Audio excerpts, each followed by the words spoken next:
Different grazing strategies and different methods of pasture management are topics that really get talked about a lot. You've got strategies all the way from turning cows out on huge amounts of acreage for months at a time, down to people turning cows out on very small amounts of acreage for maybe just a single day. We have been rotationally grazing this ranch since the late 50s when my grandpa started running cows. And to tell you guys the truth, I still rotate them the exact same way today that he did back then. It seems like every time that I watch YouTube or pick up a beef or forage magazine, I can't help but see something about mob grazing. And it finally got to the point where I thought it was something that maybe I needed to try. That's what we're doing today on Farmer Tyler Ranch.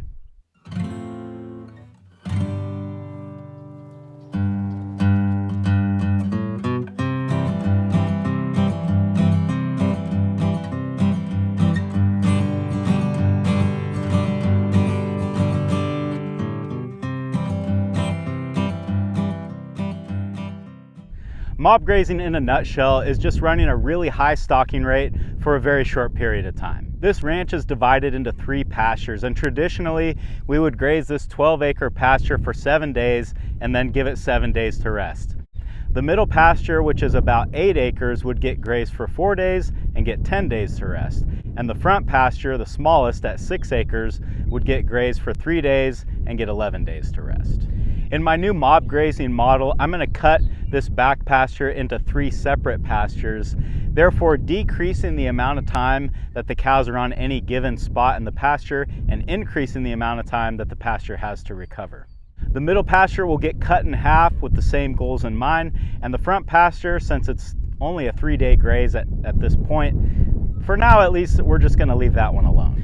I've actually wanted to try mob grazing for quite a while, and the thing that was holding me back, it's kind of embarrassing to admit now because the solution is so simple, but I just wasn't really sure how I was going to divide these pastures and still give the cattle access to water. In this pasture, for instance, the water is down in the corner, so if I split this into 3 different pastures, they would only have access to water when they were in one of them. So the more I started thinking about it, I decided that there really wasn't any reason why I can't just run a hot wire down to the east side of this field, but before I get quite to the end, run that hot wire back up north so they have a little lane where they can travel up to the water trough. Simple, right? Some of you might be wondering why go to all the trouble. Well, the proponents of mob grazing actually make some pretty lofty claims, and honestly, if even half of them are true, it might be worth doing. A couple of these things include improving your soil quality, improving your pasture quality, increasing your stocking rate, and extending your grazing season. All of these things are things that I would like to do out here. I mean, when you hear something like that, the first thing you think is, well, if it's so great, then why doesn't everybody do it? And in this case, there actually is a pretty legitimate reason, and that is that it's a lot more labor, and most people don't want to do that. I don't really have the ability to buy more property. I don't really even have the ability to rent more property that's in this area, but what I can do is put a little bit more labor into what I have and hopefully make a little bit more out of it. I've already got the solar energizer out here, and that would be probably the biggest cost in a project like this, but since I already had it, the only things that I had to get were some fiberglass poles, some braided poly wire, a couple of reels to roll all of that up, and a few more little accessories. In total, this experiment is costing me around $400. I could have actually done it for about half of that, but I wanted to get enough material so that once I figure out where I want these divider fences to be, that I can just leave them there and not have to build them and take them down multiple times a week. We just decided it was worth the extra money to go ahead and get enough supplies so that once I get these set where I want them, I can leave them for the season. Now, I have to move cows into this very far south pasture tomorrow, so I want to get this hot wire set up now so that it's ready. And I want to show you guys kind of the setup that I'm using. Since these pastures already have levees running the length of them that are used for irrigation, it actually makes dividing this field up pretty easy. So I figured out that this 6th levee here that I'm standing next to, if I run a fence down here, that I'll have enough acreage on this side to graze the cows for about 3 days.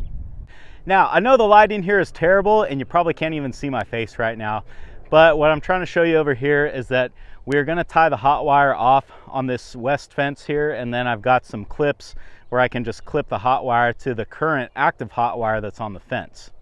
After we run the portable wire across the ditch here and get it onto solid ground, then I can start using the fiberglass posts to run it down to the east end.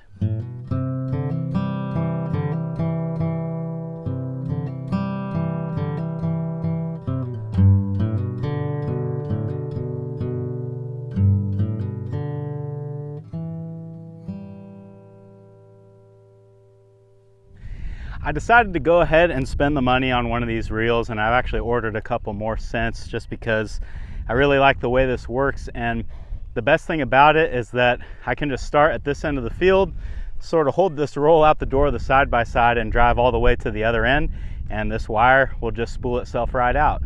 It's pretty fast and it works really good.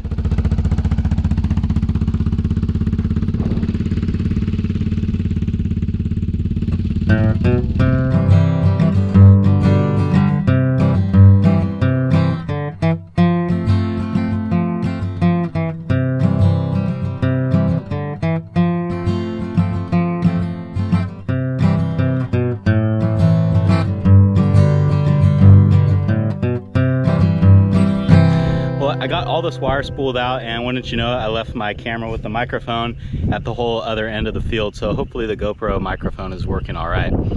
But I just wanted to show you guys, so I've got this wire coming straight across, and the water trough is right there.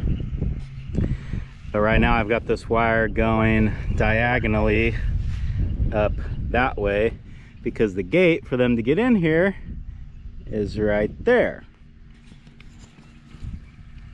After I have all the cows moved in here, what I am planning on doing is unhooking the wire at that end and then running it straight over to one of these posts so that they don't have this extra little triangle here. I don't know how big of a difference that's going to make, but that's what I'm going to do. So let me go ahead and finish pounding these fiberglass posts in here and getting this wire set up, and we'll take a look at it, if it's light enough. I hope it will be.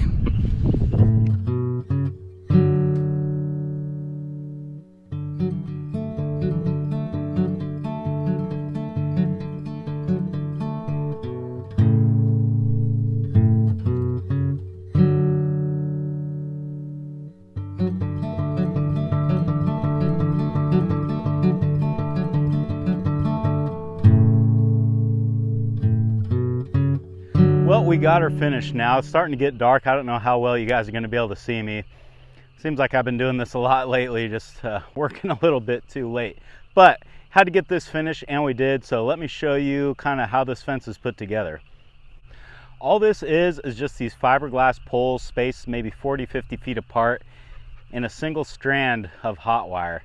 Now, it's pretty amazing that this flimsy of a fence can actually hold back that big of an animal, but once they touch this with their nose a couple of times and realize that they don't like the way that feels, it becomes more of a mental barrier, and it will keep them out of here. Now, I know this because we have done this exact same fencing setup over at the winter pasture to keep the cows off of the levee, and it worked really good over there. As long as the wire stays charged, the cows will stay out of here.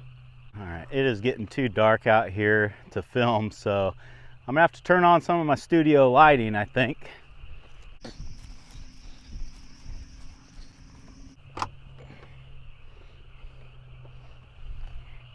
That ought to do it. Okay, I think you guys should be able to see me now, and I'm gonna make this quick because those lights on the side-by-side are really blinding me. My plan is to maintain this fencing system throughout the summer to really try to give it a fair chance to see if it works. If I do end up making any changes, what I'm thinking it would probably be is to actually move the cows more often into smaller pastures. We'll just kind of see if time allows for that and if we are seeing positive results with the way things are now. Either way, my goal is to prove once and for all to myself if a mob grazing strategy is something that is going to work well for me out here. Thanks for hanging out at the ranch with me today, guys, and I hope I'll see you again on Farmer Tyler Ranch. Right. I'm blind now.